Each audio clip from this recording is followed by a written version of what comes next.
말씀 디모데후서 4장 1절로 8절까지 말씀 함께 합독하십니다. 하나님 앞과 살아있는 자와 죽은 자를 심판하실 그리스도 예수 앞에서 그가 나타나실 것과 그의 나라를 두고 엄히 명하노니 너는 말씀을 전파하라. 때를 얻든지 못 얻든지 항상 힘쓰라. 범사에 오래 참음과 가르침으로 경책하며 경계하며 권하라. 때가 이르리니 사람이 바른 교훈을 갖지 아니하며 귀가 가려워서 자기의 사욕을 따를 스승을 많이 두고 또 그 귀를 진리에서 돌이켜 허탄한 이야기를 따르리라.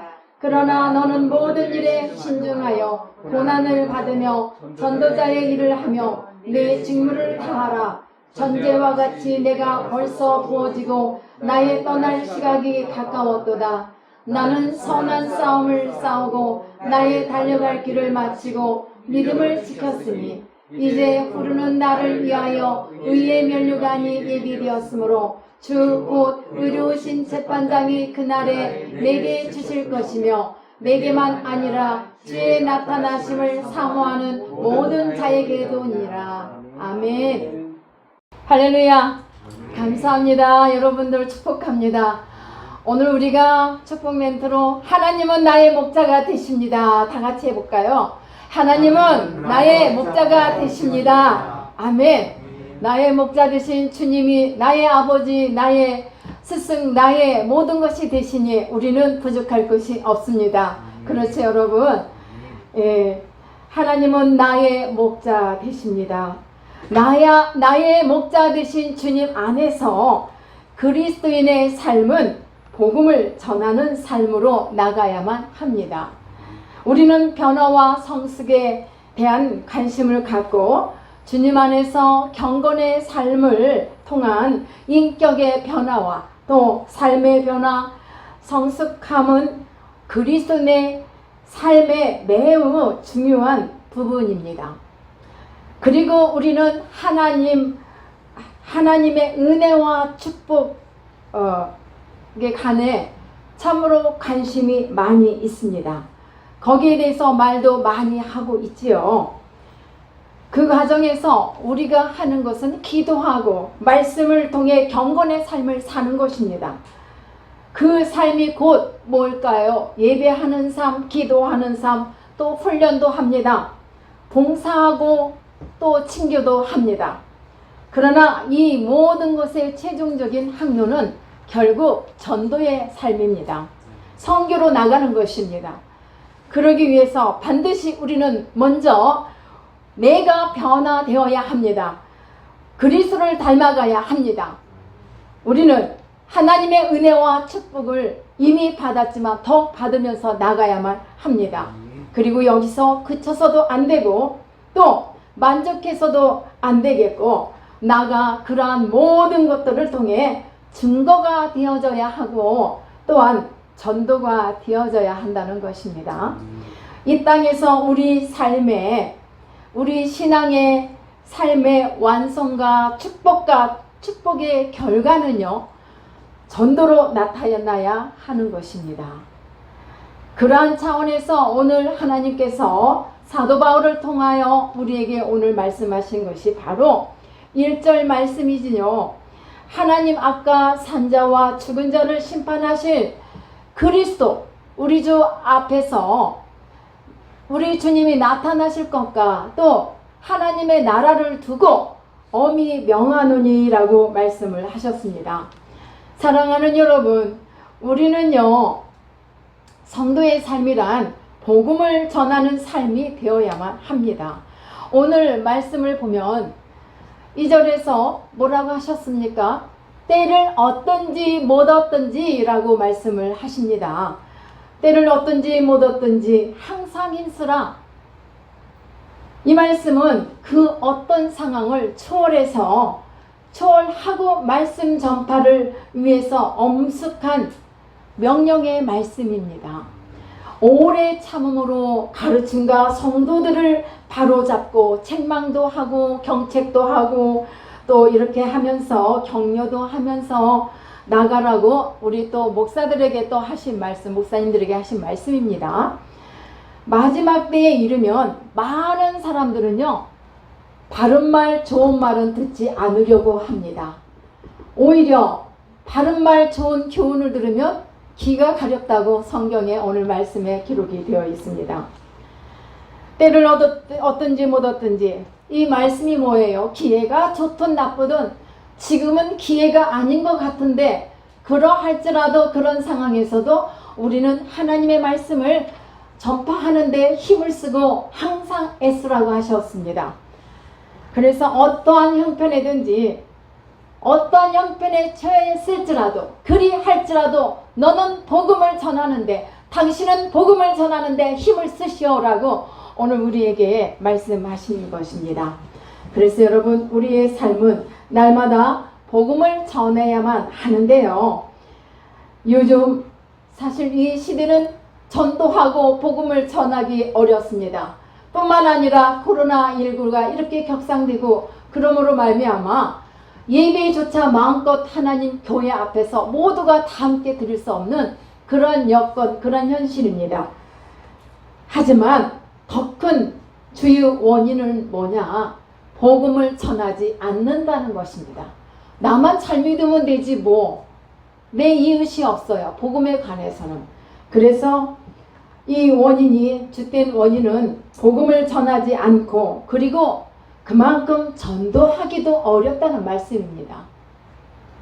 오늘 말씀에는 마치 이 현실을 오래전에 미리 아는 것처럼 이 시대적인 특성을 이렇게 말씀을 이미 하셨어요, 우리에게.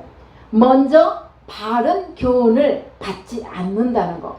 여러분, 우리가 전도할 때 당신이나 잘 믿으시오라고 하는 말 아마 한 번쯤은 다 들어보지 않았을까요? 그렇습니다. 좋은 말. 사실은 이 말씀은, 하나님의 말씀은 생명이 있는 능력의 말씀인데, 이 말씀이 우리에게 힘을 주고 살아있는 말씀이지만은 이 말씀은 바른 말씀으로, 바른 교훈으로 받아들일 수가 없고 오히려 귀가 가려워요. 내가 사역을 품고 이 세상을 향해서 나를 이끌어갈 스승들을 오히려 찾고 다닌다는 것입니다. 여러분, 우리가 이 말씀을 신중히 마음에 새겨야 될 줄 믿습니다. 그래서 때가 이르르니 사람이 바른 교훈을 받지 않는다. 귀가 가려워서 들을 수가 없어. 불편해요. 그래서 사역을 품고 사역을 쫓아갈 스승을 찾는다는 말씀이 오늘 본문 3절에서 이렇게 말씀을 하고 있습니다. 이것은요, 진리를 받아들이지 않으려고 하는 자세를 말하는 것입니다. 귀가 가려워서 헛된 망상이나 또 사역을 채워줄 그런 지도자들도 많이 있어요. 여러분들이 몰라서 안 가는 건 아니죠. 지금 이 자리에 있고 말씀을 듣고 있는 분들은 그곳을 쫓아가지는 않을 거예요. 그러나 거짓의 스승들은 이 땅에 앞으로 점점 더 많아질 것을 염두에 둬야 될 줄 믿습니다. 귀가 가려워서 자기의 사역을 쫓을 스승을 많이 두고라는 이 말을 한번 관심 있게 우리가 둘 필요가 있습니다. 귀가 가렸다는 것은 재미없다는 거죠. 재미없어요. 그런데 사랑하는 여러분, 하나님의 말씀을 재미로만 들을 것입니까? 이거 굉장히 중요한 말씀이에요. 이런 말씀 별로 드리고 싶지는 않지만 하나님의 말씀을 성경적으로 이렇게 이야기식으로, 물론 내레티브 형식으로 하는 것도 좋지만은 너무 코믹하게 이렇게 전하는 것도 우리가 생각할 필요가 있어요. 그렇게 귀가 이렇게 훈련이 되신 분들은 이 말씀 왜 이렇게 딱딱한 거야, 못 먹겠어, 뱉고 싶어, 이런 심정으로 듣는다는 거는 우리들에게 문제가 있어요. 말씀을 전하는 우리들에게. 그래서 하나님의 말씀을 재밌게, 내가 지키고 싶은 것만 지키고 싶은데 지키기 싫은 것까지도 전한다는 것은 딱딱하고 맛이 없다라는 것입니다. 한마디로 표현하면. 그러나 여러분, 그렇게 불편할지라도 우리가 과연 이런 식으로 나갈 수는 없습니다. 요즘 사람들이 뭐 재테크에 관심이 많고 어디에 관심이 많습니까? 건강을 위해서 건강에 물론 건강에 신경 써야 돼요. 더더군다나 요즘에. 그리고 자녀 교육 뭐 정말 생생한 진리의 말씀에 대해서는 이 관심은 맨 나중이라고 볼 수도 있습니다. 이것이 오늘 현실의 문제가 될 수 있습니다. 그래서 진리를 들어도 그 진리 자체보다는 사람에게 관심만 가는 이런 마음을 갖고 간다는 것이 오늘날 우리 현실에서 문제가 되고 있습니다. 그래서 먼저 교훈을 받지 않으려 하고 두 번째로는 허탄한 이야기를 쫓는다고 했습니다. 또 그 길을 진리에서 돌이켜 허탄한 이야기를 쫓는다고 또 4절에서도 말씀을 하는데요. 허탄한 이야기라 무엇입니까? 무익하고 거짓된 말씀이에요. 거짓된 교훈. 가볍고 쾌락적인 그런 이야기들을 말하는 것입니다. 그러다 보니까 이 시대의 특성 가운데 하나는 뭐냐면 복음에 대한 진지함을 잃어가고 있어요. 복음, 생명의 말씀이 이 성경의 말씀에 관해서 진지함을 잃었다는 데 있습니다. 그래서 쉽고 가볍게 그런 이야기 중심으로만 가고 있습니다. 이것이 우리의 현실이에요. 객관적인 눈으로 봤을 때 이러한 현실이라는 것을 말씀을 드립니다. 그래서 이 시대에 불티나게 팔리는 것들은 뭐예요? 아주 유혹적인 것, 재미있는 것, 뭐 단순하게 또 즐길 수 있는 호기심이 있고 자극적인 이런 책과 영화와 뭐 드라마 이런 것들이 다 대유행을 하고 있는 것입니다. 이것들이 다 나쁘다고만 말씀을 드리는 것이 아니에요. 단 복음에 대한 진지함이 왜 뒤에 있을까라는 안타까움의 말씀을 드립니다. 여러분, 우리가 하나님의 말씀을 다 꿰뚫고 다 마음에 새기고 있으면 무엇입니까? 행하는 것이 가장 중요하지 않아요? 많은 것을 모를지라도 단 한두 가지라도 하나님이 원하시는 바를 내가 정말 생명같이 지켜나가려고 힘쓰고 애쓰면 우리 하나님은 그것을 다 보고 우리를 그냥 두지 않으시리라 믿습니다. 그래서 여러분, 천천히 걷기만 하는 사람은요, 높은 산을 올라갈 수 없다고 봐요. 이와 같습니다. 좀 뛰기도 하고 해야지 높은 가파른 산도 올라갈 수 있지 않겠습니까? 우리가 언제까지 평지에서만 이렇게 맴돌 수 있겠습니까? 맴돌지 말고 우리는 뛰어야 돼요. 아멘. 만화나 뭐 얕은 어떤 이런 감각적인 책을 보면 사람이 어떻게 깊은 영상에 그런 깊은 그런 명상이나 또 사상이나 이런 책들을 읽을 수 있겠어요. 단순해서 이런 나머지 책들은 딱딱해서 읽을 수가 없어요. 우리에게 도움을 주는 양서가 있고 또 독서라고도 할 수 있는 그런 것들도 있다고 봅니다.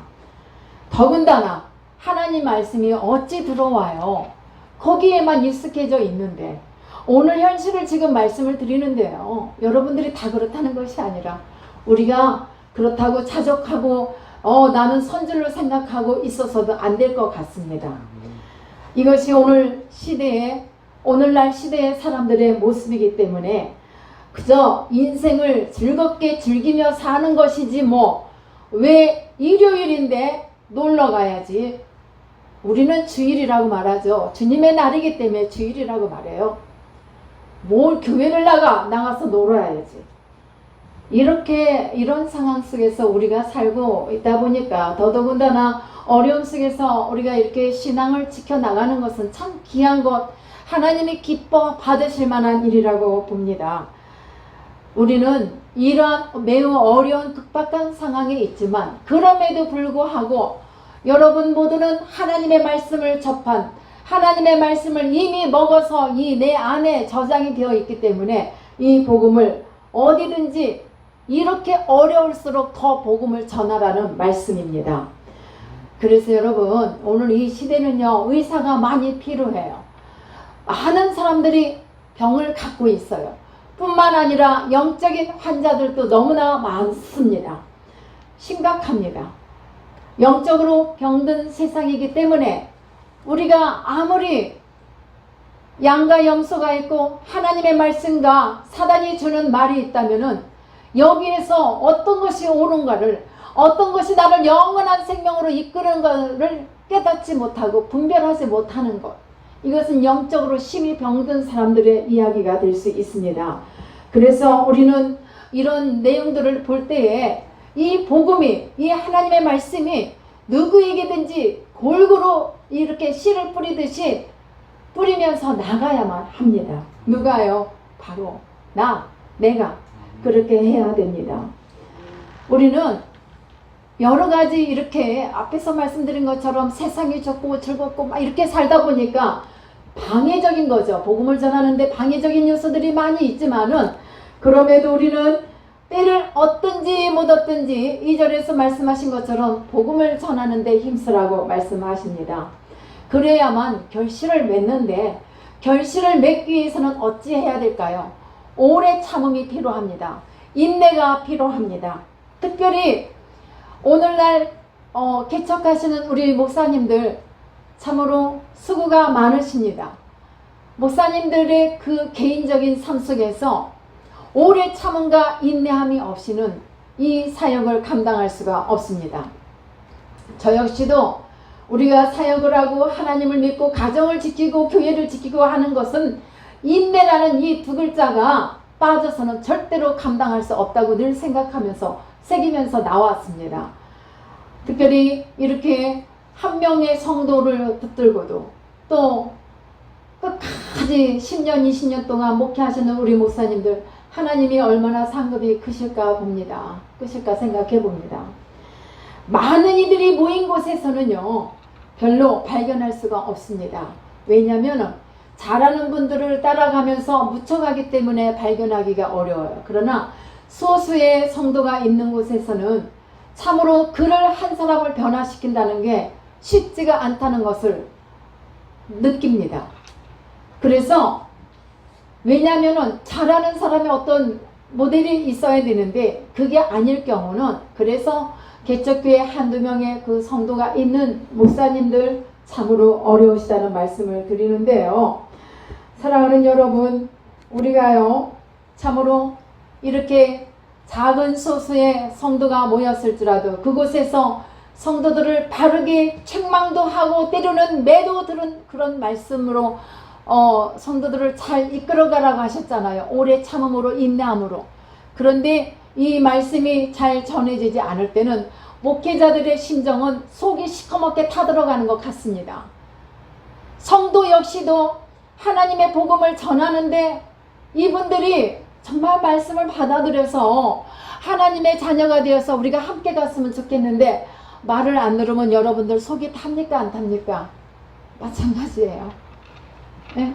우리 목사님들이 하나님의 말씀을 전할 때 성도들이 그 말씀을 따라가지 않으려 하고 자꾸만 옆길로 가고자 할 때 속이 타 들어갑니다.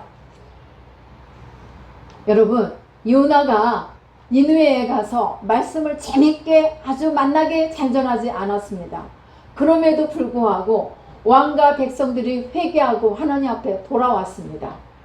또요, 베드로가 오순절에 복음을 외쳤을 때 몇 명이 회개하고 돌아왔죠? 3,000명이 회개하고 돌아왔습니다. 특별히 전도에 은사가 있는 분은 하루에 몇 사람을 전도하냐면 20명, 30명도 전도한다고요. 이건 대단한 능력이고 대단한 은혜입니다. 이게 특별한 달란트가 있는 분도 계시더라고요. 그러나 대부분의 이러한 모든 일도 인내가 필요하다는 말씀입니다. 인내가 없이는 할 수 없어요.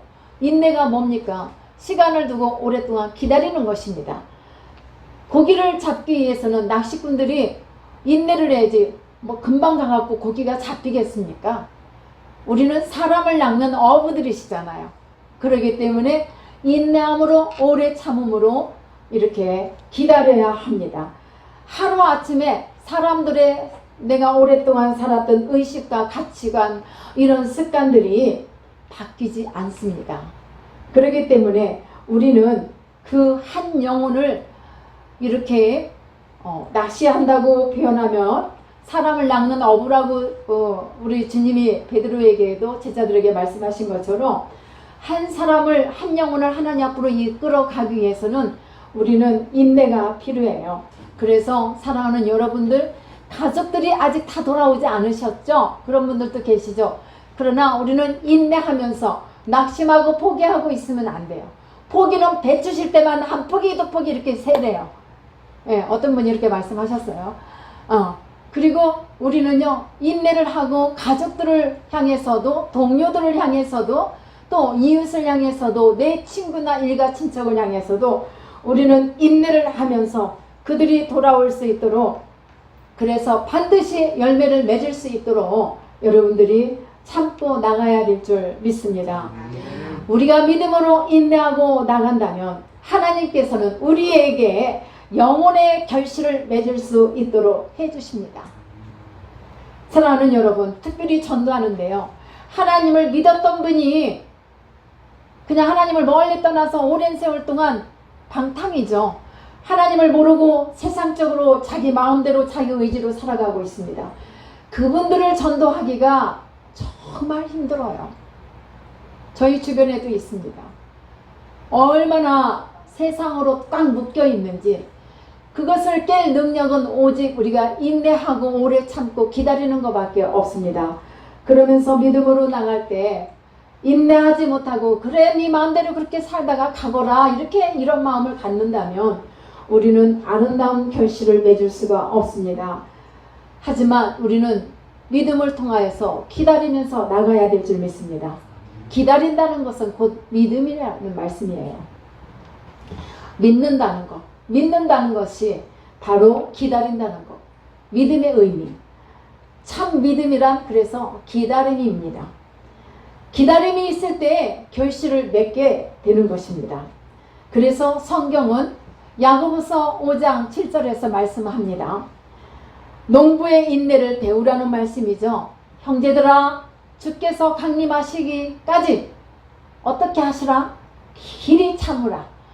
보라, 농부가 땅에서 나는 귀한 열매를 바라보고 길이 참아 이른 비와 늦은 비를 기다린다겠습니다.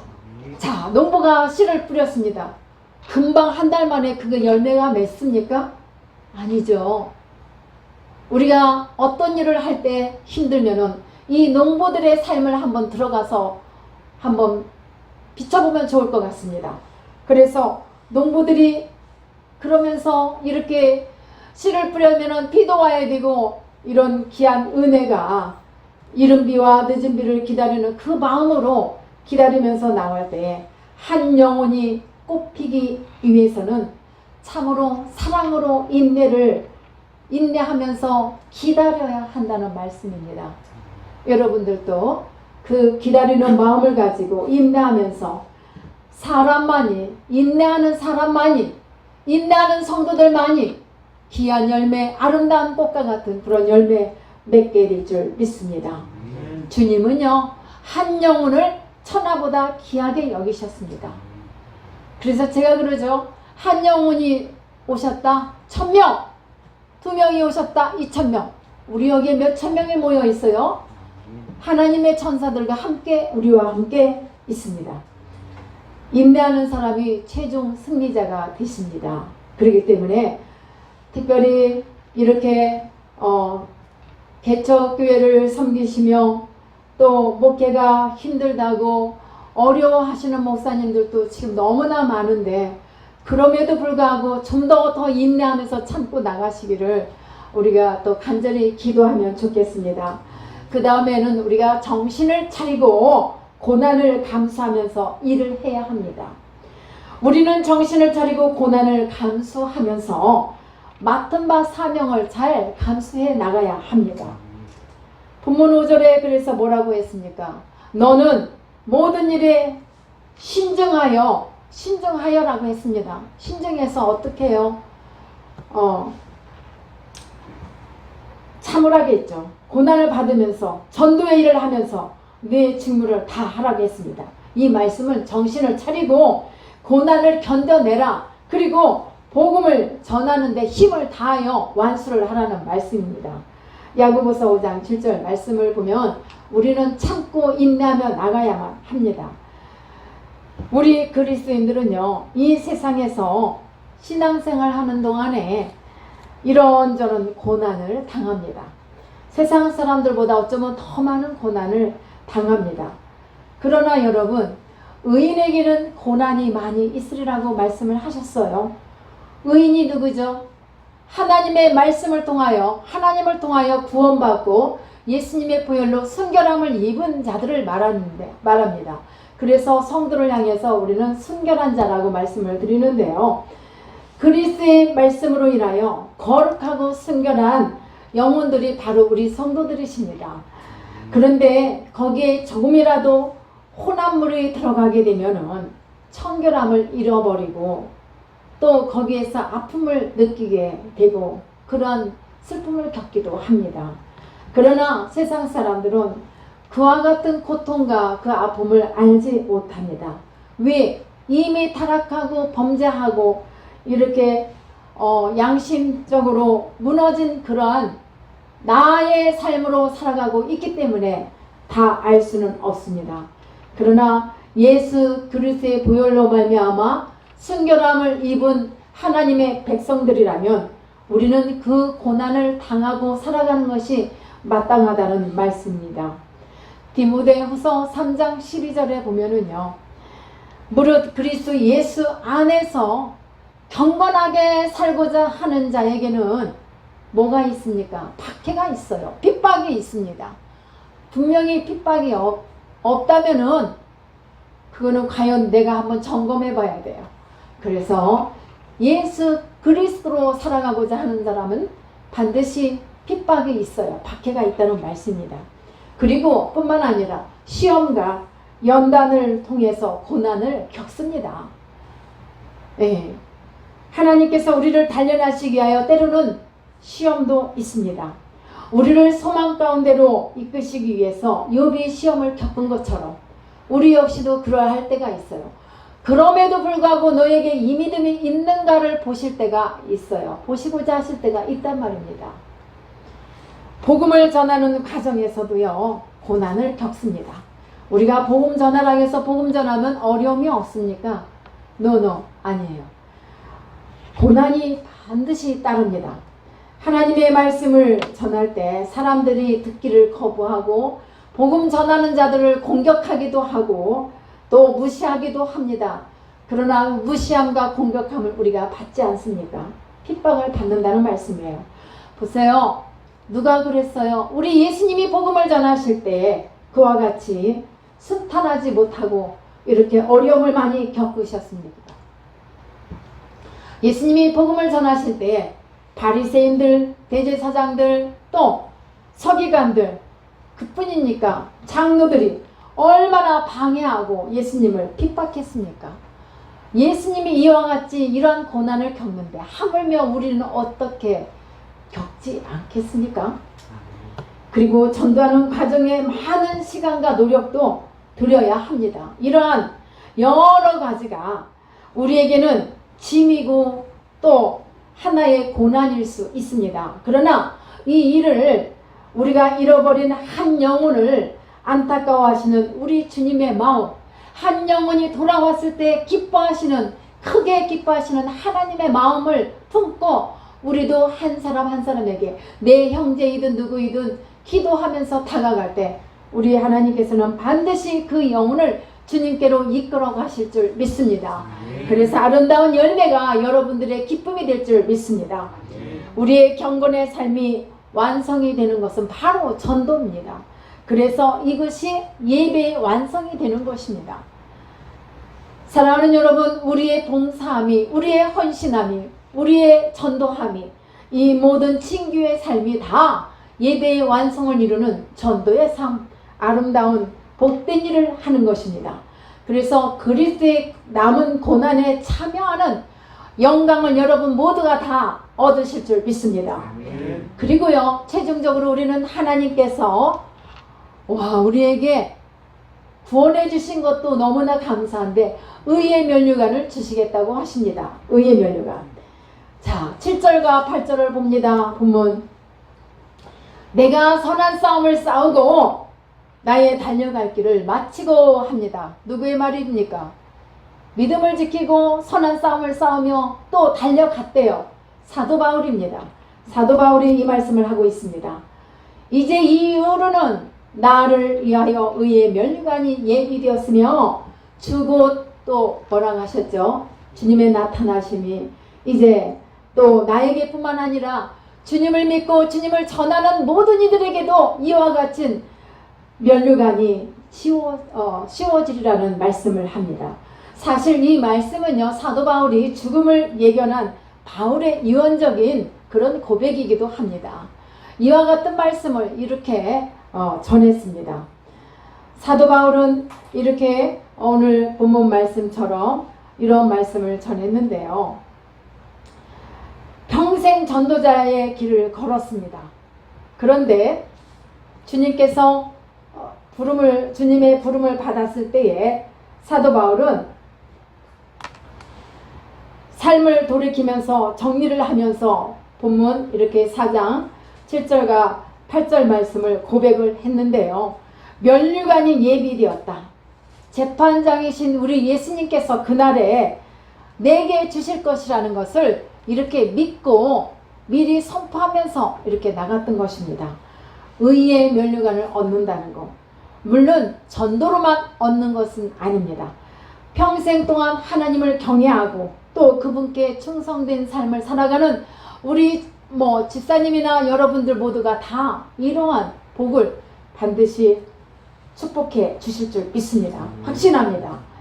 사랑하는 여러분, 그래서 우리는 여기서요, 하나님을 섬기기에 여러분들이 수고하고 씨를 뿌리고 애쓰며 땀 흘며 섬기셨던 일들은 우리 하나님께서 반드시 심은 대로 행하신 대로 거두게 하시고 기억하시고 의의 면류관, 생명의 면류관으로 영광스러운 면류관을 씌워 주시리라 믿습니다. 그 가운데서 가장 큰 비중이 뭘까요? 믿음입니다. 믿음의 삶, 그런 신앙의 삶을 통해서 나에게 이와 같은 일들이 주어진다는 것을, 이것은 곧 상급을 말하는 거예요. 우리가 내가 상타계에서만 이렇게 일하고 그러지는 않지만 우리 하나님은 그 상을 예비하고 계셔서 여러분들에게 그냥 두지 아니하시고 상급을 다 주시면서 이와 같은 은혜를 주신다는 말씀을 통해서 여러분들의 삶 속에서 위로가 되시고 힘을 얻으시기를 축복합니다. 예수님 안에서 의롭다고 인정받은 성도들이 힘껏 충성하는 데에 대한 보응으로 주시는 상급입니다. 그 삶을 완성하는 데에 대한 상급으로 의의 면류관을 주신다는 것입니다. 사랑하는 여러분, 오늘 여러분들에게도 예배가 끝이 아니라 또 훈련이 끝이 아니라 봉사가 끝이 아니고 선교가 다 끝이 아니라 최종적인 삶은 영혼을 구원받게 하는 일이기 때문에 그와 같은 일을 함께 이렇게 일하고 있는 여러분 모두에게 하나님이 오늘 앞에서 말씀드린 것처럼 그런 여러 가지 면류관을 씌워 주시리라 믿습니다. 사랑하는 여러분, 우리가 전도를 위해서 집회를 하고 여러 가지 모양으로 또 모임을 갖습니다. 권면하기도 하고 가르치기도 합니다. 여기에서 중요한 것은 그리스도의 향기가 나타나야 합니다. 우리는 다 그리스도의 편지가 되어야 합니다. 사랑하는 여러분, 우리는 언어를 통해서 그리스도의 향기가 나야 되고 또 그리스도의 편지의 역할을 감당하는 여러분들이 되시기를 축복합니다. 여러분의 믿음의 삶은 그 안에서 더 성숙해지고 또 더 견고해지게 되고 완성을 이루는 아름다운 그런 믿음의 그런 성도가 되실 줄 믿습니다. 그리고요, 최종적으로 우리는 의의 면류관, 영광의 면류관을 얻습니다. 면류관의 영광을 향해 함께 사역하며 함께 섬기며 일하시는 모든 분들에겐 하나님이 특별히 오늘 이 아침에 위로와 성령의 능력으로 주의 권능으로 붙들어 주시리라 믿습니다. 마지막으로 믿음을 지키는 자들에게는 반드시 의의 면류관이 수여됩니다. 이미 우리 주님은 예비를 해놓으셨어요. 아무개에게 이와 같은 것을 누구에게 전도는 못했지만 또 열심히 교회 안에서 섬겨 이 모양 저 모양으로 섬겨 이분들을 주님이 기억하실까요?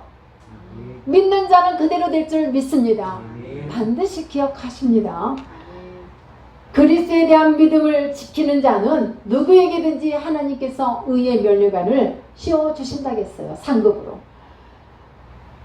그러한 놀라운 영적인 진리를 오늘 또 깨닫게 해주신 우리 말씀을 주신 하나님께 감사를 드리며 생명의 면류관, 의의 면류관, 영광의 면류관이 여러분 모두에게 씌워주시기를 또 상급으로 주시기를 예수 그리스도의 이름으로 축원합니다.